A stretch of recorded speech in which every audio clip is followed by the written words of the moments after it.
Hey, so how are you about anger? Maybe you're like me and lots of my clients, where it takes a lot for you to even get angry in the first place, and then you feel uncomfortable or you feel bad about being angry. Or maybe people are always telling you, you should be angry right now. You were just treated really badly. Why aren't you angry? And you just don't feel it. Well, this inability to be appropriately angry comes from the stored complex trauma I call learned distress and your survival mechanism for handling it that was formed when you were very young by how you fit well or survived in your family. And if this is part of it for you, it probably means that someone was treating you badly and you felt dependent on that person for your survival. You were dependent on them. And so you couldn't possibly get angry because that was counter to your survival, right?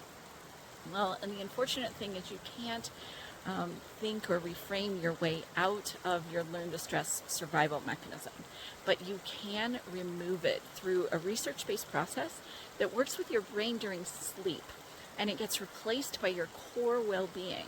What I've seen in my clients for the past 25 years is the more their core well-being takes over, the more they actually just start to notice right away when they're not being treated well, and then they respond appropriately.